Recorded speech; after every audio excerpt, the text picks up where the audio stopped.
ले आए हैं बहुत ही इंपॉर्टेंट महत्वपूर्ण हेडलाइंस क्लास 12th के आखिर में। बच्चों ये आर्तव चक्र या रजो धर्म क्या है? आर्तव चक्र से आप क्या समझते हैं? रजो धर्म क्या है? यहाँ पे आप देख पा रहे हैं आर्तव चक्र क्या है। इसे कौन से हार्मोन नियंत्रित करते हैं? राइट बच्चों, जो स्त्रियों में आर्तव चक्र होता है जिसे माहवारी भी कहा जाता है, ये है क्या? आखिर में कौन से ऐसे हार्मोन होते हैं जो इन्हें कंट्रोल करते हैं, नियंत्रित करते हैं? आर्तव चक्र या इसी को आप रजो धर्म भी कह सकते हो। राइट, अगर आर्तव चक्र के बारे में बच्चों बात करें, आर्तव चक्र आखिर में है क्या? यहाँ पर देखिए बच्चों, आर्तव चक्र आखिर में है क्या? अगर आर्तव चक्र के बारे में बात करें, स्त्रियों में अंड जनन, अंडाशयों तथा गर्भाशय की भित्ति में विभिन्न परिवर्तनों की एक चक्रीय जनन श्रृंखला से संबंधित होता है। बच्चों, स्त्रियों में अंड जनन, अंडाशयों तथा गर्भाशय की भित्ति में विभिन्न परिवर्तनों की एक चक्रीय जनन श्रृंखला से संबंधित होता है। स्त्रियों में बच्चों जो अंड जनन होता है, जो अंडाशय होता है, जो गर्भाशय की भित्ति होता है, गर्भाशय की भित्ति में कई तरीके के परिवर्तन होते हैं। यहाँ पे आप देख पा रहे हैं विभिन्न परिवर्तनों की एक चक्रीय जनन श्रृंखला से संबंधित होता है। कैसा? चक्रीय जनन श्रृंखला से संबंधित होता है।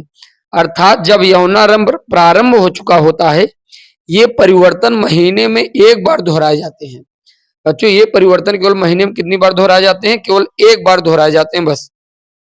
आगे नेक्स्ट देखिए आप। अतः माहवारी चक्र या रजो धर्म चक्र या आर्तव चक्र मासिक स्राव या ऋतु चक्र कहा जाता है। अभी हमने बताया गया, इस पॉइंट को आपको फिर से ध्यान देना चाहिए। देखिए, स्त्रियों में अंड जनन, अंडाशय, गर्भाशय की भित्ति में विभिन्न प्रकार के परिवर्तनों की एक चक्रीय जनन श्रृंखला से संबंधित होता है। किससे बच्चों? एक चक्रीय जनन श्रृंखला से संबंधित होता है। अर्थात जब यौनारंभ प्रारंभ हो चुका होता है, यानी कि यौनारंभ जब प्रारंभ हो जाता है, जब आर्तव चक्र जब शुरू हो जाता है, तो ये परिवर्तन महीने में एक बार दोहराए जाते हैं। केवल बच्चों कितनी बार? महीने में एक बार दोहराए जाते हैं। अतः माहवारी चक्र या रजो धर्म चक्र या आर्तव चक्र मासिक स्राव या ऋतु चक्र कहा जाता है। राइट, तो बच्चों ये देख पा रहे हैं आर्तव चक्र है क्या, इसके बारे में हमने बताया। अच्छा, नेक्स्ट पॉइंट आप यहाँ पे देखिए। आर्तव चक्र का नियंत्रण एस्ट्रोजन तथा प्रोजेस्टेरॉन हार्मोन्स के द्वारा होता है। बच्चों, ये आपको ध्यान में देना चाहिए कि हमारा जो हेडलाइंस था वो क्या था?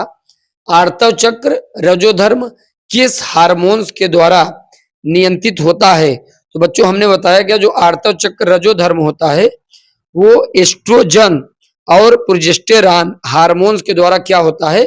नियंत्रित होता है, अर्थात कंट्रोल किया जाता है। राइट, ये पॉइंट बच्चों आपको ध्यान में रखना चाहिए। इसी के द्वारा इन्हें नियंत्रित किया जाता है, इसी के द्वारा इन्हें कंट्रोल किया जाता है। राइट, नेक्स्ट बच्चों आपको ध्यान देना चाहिए। देखिए, अगला जो क्वेश्चन है जो हर साल पूछे जाते हैं बच्चों, इस हेडलाइंस को आपको समझना चाहिए। ये जो हेडिंग है देखिए, कई बार बोर्ड एग्जाम में पूछा गया है। 2011 में ये क्वेश्चन पूछा गया है।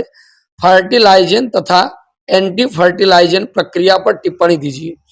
बच्चों, फर्टिलाइजन तथा एंटी फर्टिलाइजन प्रक्रिया क्या है, इस पे हमें टिप्पणी देना है।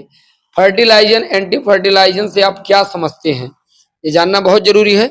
समझिए, देखिए, अंडाणु एवं शुक्राणु के मिलने तथा देखिए अंडाणु और शुक्राणु, स्त्री के अंदर से अंडाणु निकलता है और पुरुष के अंदर से शुक्राणु निकलता है। तो हमने क्या कहा गया? अंडाणु एवं शुक्राणु के मिलने तथा आसंजन के लिए अंडाणु की सतह पर फर्टिलाइजन स्रावित होता है। दूसरी ओर शुक्राणु के अग्रपिंड से एंटी फर्टिलाइजन स्रावित होता है। दोनों की क्रियाओं के फलस्वरूप निषेचन की क्रिया हो पाती है। तो बच्चों आप जरा फिर से इस पॉइंट को समझिए, बहुत इंपॉर्टेंट बच्चों ये पॉइंट है आपके बोर्ड एग्जाम के पॉइंट ऑफ व्यू से या कंपटीशन के पॉइंट ऑफ व्यू से। फर्टिलाइजन एंटी फर्टिलाइजन प्रक्रिया क्या है?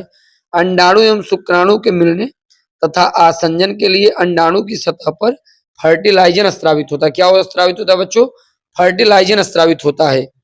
दूसरी ओर शुक्राणु के अग्रपिंड से एंटी फर्टिलाइजन स्रावित होता है दोनों की क्रियाओं, देखिए दूसरे शुक्राणु के अग्रपिंड से, बच्चों जो शुक्राणु का अग्रपिंड होता है वहां से एंटी फर्टिलाइजन स्रावित होता है, दोनों की क्रियाओं के फलस्वरूप निषेचन की क्रिया हो पाती है।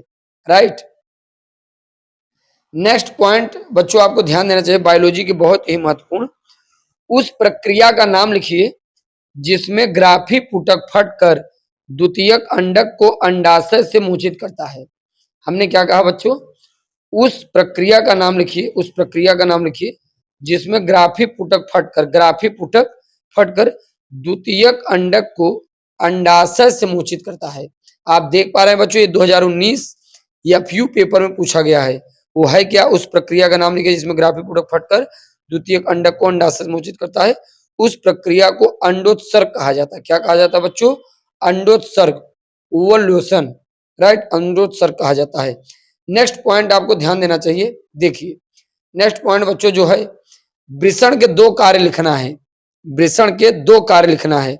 आखिर में कौन कौन से वृषण के कार्य हैं, आपके बोर्ड एग्जाम के पॉइंट ऑफ व्यू से भी है। देखिए वृषण के दो प्रमुख कार्य, वृषण की कोशिकाओं में शुक्र जनन के द्वारा शुक्राणुओं का निर्माण होता है। भाई जो वृषण की कोशिकाएं हैं, वृषण की कोशिकाओं में बच्चों जो वृषण होता है, वृषण आप जानते हैं पुरुष के अंदर वृषण होता है, वृषण के अंदर शुक्राणु होता है, वहीं पे शुक्राणु वगैरह का निर्माण होता है। वृषण की कोशिकाओं में शुक्र जनन के द्वारा शुक्राणुओं का निर्माण होता है। और नेक्स्ट पॉइंट देखिए क्या है, वृषण के दो कार्य बता रहे, पहला कार्य ये है वृषण की कोशिकाओं में शुक्र जनन के द्वारा शुक्राणुओं का निर्माण होता है। नेक्स्ट पॉइंट क्या है, वृषण की लीडिंग कोशिकाओं में नर हार्मोन्स टेस्टोस्टेरोन का स्रावण करती हैं जो द्वितीयक लैंगिक लक्षणों के विकास में सहायक होते हैं। आप देखिए बच्चों कितने इंपॉर्टेंट है ये। देखिए वृषण का जो दूसरा कार्य है, वृषण की लीडिंग कोशिकाओं में नर हार्मोन्स टेस्टोस्टेरोन का स्रावण करती हैं जो द्वितीयक लैंगिक लक्षणों का विकास में सहायक होता है। चलिए बच्चों नेक्स्ट टॉपिक के साथ मुलाकात करने का प्रयास करते हैं। जय हिंद, जय भारत।